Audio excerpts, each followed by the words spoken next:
오늘도 우리 함께 주님 앞에 섰습니다. 기도를 들으시고 그 기도를 귀하게 여기시는 하나님이십니다. 소망 가지고 우리 주님 앞에 구하겠습니다. 참 좋으신 하나님 감사합니다. 오늘도 우리를 부르셨습니다. 주님, 죄인이며 연약한 우리를 하나님 찾으실 때 주님 그 부름에 응답하게 하시고 감사하게 하시고 하나님을 찬양함으로써 주님의 말씀이 주는 힘을 얻게 도와주시옵소서. 예수님 이름으로 기도드립니다. 아멘. 우리 함께 찬송합니다. 찬송가 242장 오늘 아침 찬양입니다. 주님 앞에 찬송으로서 영광 돌리겠습니다.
출애굽기 15장 22절서부터 27절 말씀입니다.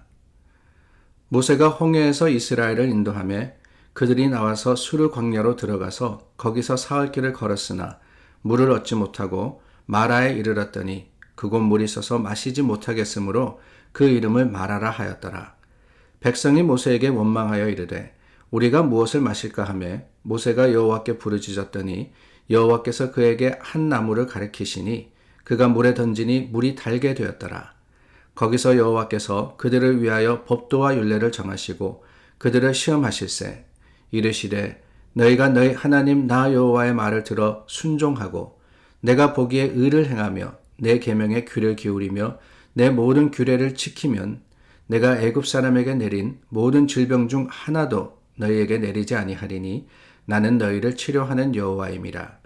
그들이 엘림에 이르니 거기에 물샘 12과 종려나무 70그루가 있는지라. 거기서 그들이 그 물 곁에 장막을 치니라. 이스라엘 백성이 출애굽을 했습니다. 그리고 이제 간 곳이 어디냐? 사실 우리가 지도를 보면은 애굽에서 가나안, 그러니까 지금의 이스라엘 지역이죠. 그 가나안을 가기 위해서는 그저 동쪽으로 계속해서 직진하면 됩니다. 근데 하나님께서 가라고 하신 곳은 어디냐? 오히려 그곳에서 애굽에서 남쪽을 향해서 가서 홍해가에 다다르게 하십니다. 하나님의 계획이 있으셨기 때문이죠. 그 홍해를 건너게 하시고 그곳에서 바로 하나님의 놀라운 역사, 하나님께서 바다를 가르시고 또한 그 바다를 덮으심으로써 이스라엘을 구원하신 사건을 백성들이 경험하게 됩니다. 그 일에 대해서 이 출애굽기 15장 말씀에 모세와 미리암이 백성들과 함께 하나님을 찬양한 것을 저희가 보았는데요. 오늘 15장 이 뒷부분을 봅니다. 그 뒷부분을 보는데 참 의아한 게 있습니다. 다른 게 아니라 모세가 홍해에서 이스라엘 백성을 인도하여서 나아가는데 어디로 가느냐? 수르 광야에 들어가서 사흘길을 걸었다 그랬어요. 수르 광야, 왜 이쪽으로 갔느냐?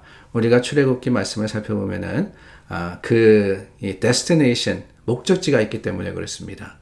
홍해를 건넜던 이스라엘 백성들, 거기서 또 계속해서 동쪽으로 가면은 지금의 이스라엘, 가나안 땅에 다다르게 되지만은 그게 아니라 하나님께서는 모세를 통해서 백성을 어디로 인도하시느냐? 남쪽을 향하게 하세요. 아라비아 반도 그 지도를 보면은요, 가장 이 아래쪽, 가장 남쪽에 시내산이라는 곳이 있습니다. 그 시내산을 향해서 가라고 하십니다. 그래서 오늘 저희가 15장 말씀부터 나누었는데 15장, 16장, 그리고 19장에까지는 바로 시내 광야까지 가는 과정을 그리고 있습니다. 광야 생활을 이제 시작한 거예요. 그 광야 생활 속에서 어떤 일들이 있었느냐, 1차 목적지인 시내산을 향해 가면서 어떤 일들이 있었느냐라는 일을 기록을 하고 있는데 오늘 말씀 22절에 보니까 수르 광야로 들어가서 거기서 사흘길을 걸었다라고 하고 있습니다. 참 의미가 깊은 그런 표현입니다. 사흘길을 걸었다. 그러니까 3일 동안 걸었다는 거예요. 언제부터 3일? 홍해를 건넌 그날부터 3일을 이야기하는 겁니다. 여러분 어떻습니까? 그 3일이 지나서 무슨 일이 있었느냐? 물을 얻지 못하게 되었고, 그리고 물은 있었는데 그 물이 있어서 마시지 못하게 됩니다. 그럴 때 24절입니다. 백성이 모세에게 원망하여 이르되, 백성이 모세에게 원망하여 이르되. 자, 여러분 어제 말씀 참 나누며 묵상하셨죠? 그 말씀에 하나님께서 하신 일 얼마나 대단하며 얼마나 놀라우며 얼마나 감사한 일인지를 백성들이 찬양했습니다.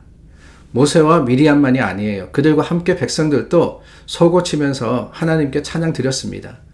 그런데 불과 3일입니다. 성경에 보면은 이 3일이라는 단어가 참 의미심장하게 다가올 때가 많아요. 여러 3일의 표현들이 있죠. 아브라함이 이삭을 데리고 3일 길을 가서 하나님의 명령대로 이삭을 드리려고 했습니다. 그 3일길이라는 게 있고 예수님도 사흘 만에 부활하셨고 왜 그럴까? 이 3일이라는 게 우리말에도 그런 거 있지 않습니까? 작심 3일이라 그러죠. 3일이면은 마음의 변화가 오기 시작하고 또한 달라지는 바로 그러한 적정한 기간이 가장 최소의 기간이 3일이기 때문에 그런 게 아닌가 하는 생각이 들어요. 오늘 말씀도 그렇습니다. 홍해를 건너서 하루 이틀째까지는 참 감격했습니다. 그 마음이 떨리고 하나님이 하신 일에 대해서 마음이 그냥 쿵쾅쿵쾅. 우리가 바다가 갈라지는 것을 보았어. 우리가 애국 군대가 다 죽는 것을 보았어. 라고 했는데 사흘째 되고 뜻하지 않았던 일이 벌어지니까 어떻게 되느냐. 마음이 달라지더라는 거예요. 원망하는 겁니다. 우리가 무엇을 마실까? 무엇을 마실까? 여러분 어떻습니까? 물이 없어서 목마른 거하고 바다가 갈라지는 거하고 뭐가 더 대단한 일입니까? 물론 물이 없어서 참 갈증이 나는 것, 그것도 심각한 일이긴 하지만은 제 생각에는 바다가 갈라져서 죽게 된 것 살려주신 것, 이게 더 대단한 일이 아닌가 하는 생각이 들어요. 근데 그럼에도 불구하고 사흘 만에 백성들은 다 잊어버립니다. 그리고 불평하는 거예요. 우리가 먹을 거, 마실 물이 없습니다. 이제는 갈증이 나서 죽게 되었습니다. 죽게 되기는 뭘 죽게 돼요? 바다도 갈라놓으시고 그 바다를 마른 땅으로 건너게 하신 하나님이신데 말입니다. 우리가 이스라엘 백성을 보면서 참 미련하구나 생각하지만 사실은 우리도 그렇지 않을까요? 사흘 길을 걸었으나 하나님께서 우리 삶에 참 치료하시는 하나님, 도우시는 하나님으로 역사하신 적이 얼마나 많이 있습니까? 오늘 말씀 마라라는 곳에서 일어난 사건인데요. 하나님께서 치료하는 여호와임이라. 이 말씀은 여호와 라빠입니다. 마라와 라빠. 우리가 경험하는 것, 삶의 모습은 어떨 때는 마라일 수 있고 또한 힘들고 어려울 때도 있습니다. 그러나 분명한 것은요. 하나님은 라빠입니다. 치료하시는 하나님이세요. 그 사실을 우리가 수도 없이 삶의 모습 가운데 경험했음에도 불구하고 이제 와서 다시 한번 우리 삶을 돌아보면서 감사하고 하나님을 의지하는 것이 아니라 내 눈앞에 있는 문제를 가지고 불평하고 불만해하고 따지는 것은 아닌지요. 우리 참 연약한 사람들입니다. 하나님께서 하신 일을 기억만 할 수 있다면 감사할 수 있을 텐데 그러지 못하는 것. 하나님 하신 일만이 아니지요. 삶의 모습 가운데 우리가 감사를 잃지 않는다면 우리 삶을 잘 돌아볼 수 있는 지혜만 있다면 늘 찬양하며 또한 우리가 참 기쁨으로서 살아갈 수 있을 텐데 그러지 못한 우리의 모습은 너무나도 연약하기 그지없습니다. 그렇기 때문에 더욱 주님 앞에 서야 되지 않겠습니까? 더욱더 주님을 찾아 구해야 되지 않겠습니까? 오늘 말씀 모세가 여호와께 부르짖었더니 이게 맞는 거예요. 24절에 모세에게 원망한 게 아니라 모세는 하나님께 부르짖어 기도했습니다. 우리 힘들고 어렵고 좌절하는 일이 있을 때 하나님 앞에 부르짖으면 하나님께서 여호와 라빠가 되어주시어서 하나님의 거룩하심과 그 능력으로서 우리를 도와주실 것을 확신하여서 오늘 하루를 시작하는 우리 모두가 되기를 바랍니다. 기도하겠습니다. 참 좋으신 하나님 감사합니다. 여호와 라빠 우리 삶의 간증입니다. 그런데 우리가 그 사실을 잊어버리고 오늘도 참 세상에 실패하고 좌절하여서 넘어져 있는 것은 아닌지요. 주님의 강한 손 오른손이 우리를 붙잡아 주시고 여호와 라빠의 능력이 다시 한번 우리로 주님을 기억할 수 있도록 도와주시옵소서. 그러므로 주님께 구하고 찾고 기도하는 자들이 되게 하시기를 원하올 때 예수님 이름으로 기도드립니다. 아멘. 오늘도 우리 기도합니다. 재직 선출 공동의회를 위해서 기도해 주시고요. 이번 한 주 동안 공천되신 분들 기도하고 계십니다. 그 기도를 도와서 중보하는 우리 모두가 되기를 바랍니다.